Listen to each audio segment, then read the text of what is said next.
साहब ये चाय मत पीना। क्या? निखिल, क्या हो गया? अब कुछ नहीं इशू। वो मुझे ना अचानक से याद आ गया, मुझे ना ऑफिस जाना पड़ेगा। वो आज ना मेरी बॉस के साथ ज़रूरी मीटिंग है, तो मैं ऑफिस के लिए निकलता हूँ। हाँ आप पर निखिल, इतना भी क्या जरूरी है? चाय तो पी के जाओ। यार इशू, तुम्हें तो पता है ना मेरे बॉस कितना खड़ूस है। अगर मैं लेट हो गया तो वो मुझे जॉब से निकाल देगा। अब मैंने एक सिप पी लिया, बस इतना इनफ है मेरे लिए। मैं निकलता हूँ यार। हाँ ठीक है। कमला, जी साहब। तुम मेरे साथ ज़रा बाहर तक आना, मुझे तुमसे एक काम है। जी।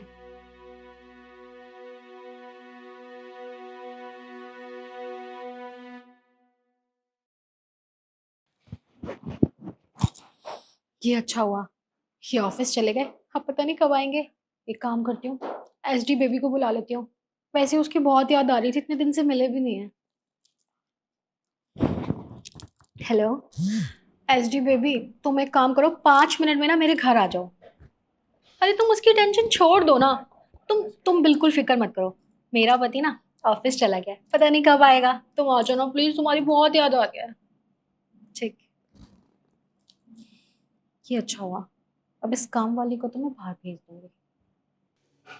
कमला, ये क्या बकवास कर रही थी तुम? चाय क्यों ना पीऊँ मैं? हाँ साहब, वो ये सब मैंने इसलिए लिखा था क्योंकि मुझे आपसे ज़रूरी बात करनी थी। हाँ तो बताओ क्या बात करनी थी तुम्हें? साहब, आपको पता है आपकी बीवी का चक्कर चल रहा है किसी और के साथ।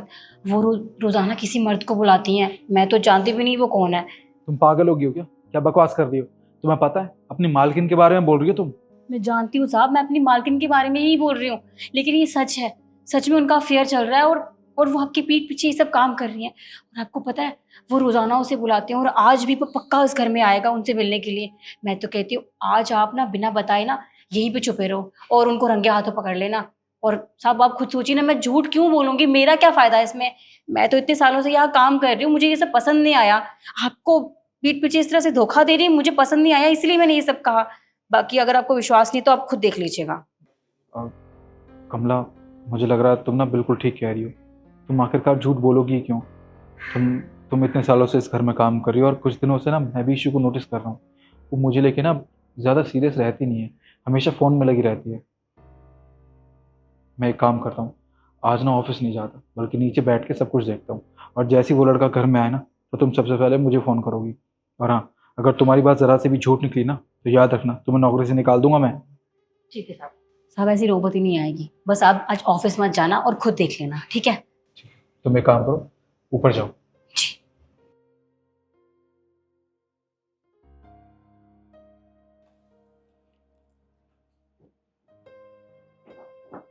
सुनो।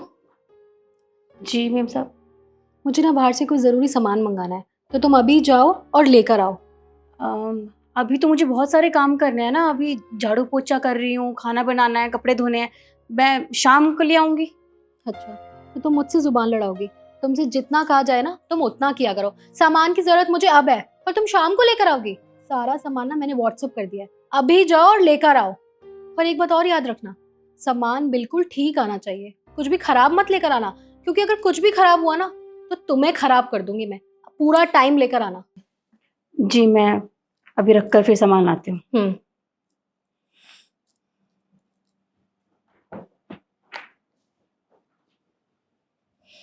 चलो, अब इसे भी भेज दिया। अब अपने बेबी का इंतजार करती हूँ।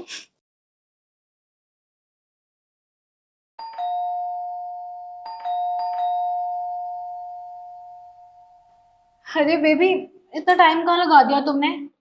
अरे वो बस मैं थोड़ा सा ट्रैफिक में फंस गया था, और कोई बात नहीं। अच्छा, कोई बात नहीं। घर में सच में कोई भी नहीं है ना? अरे बाबा, कोई भी नहीं है। अब सारी बातें यहीं करोगे या अंदर चलोगे? हाँ, चलते हैं। बेबी, तुम्हें पता है कितना टाइम हो गया, हम कितने टाइम बाद मिल रहे हैं। तुम मुझे मिस नहीं करते हो क्या?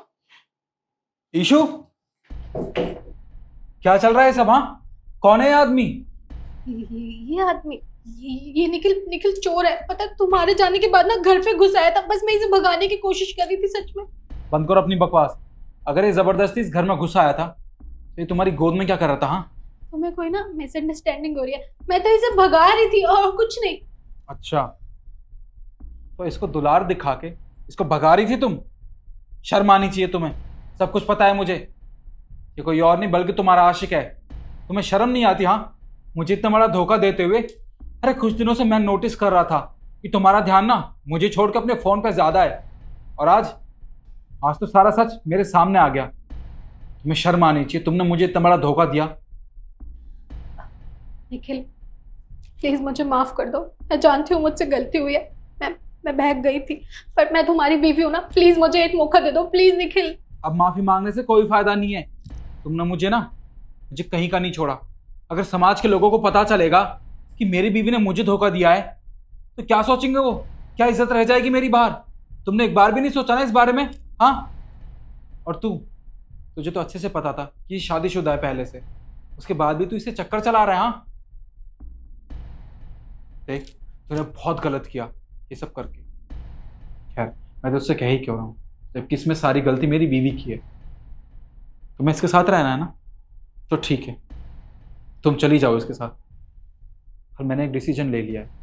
अभी तो मैं इस घर से जा रहा हूँ, शाम को वापस आऊँगा। तब तक ना इस घर में तुम्हारा जितना भी सामान है वो सब लेके तुम इस घर से निकल जाना। अब तुम इसके साथ रहो या किसी और के साथ, मुझे फर्क नहीं पड़ता। निखिल निखिल मेरी बात तो सुनो।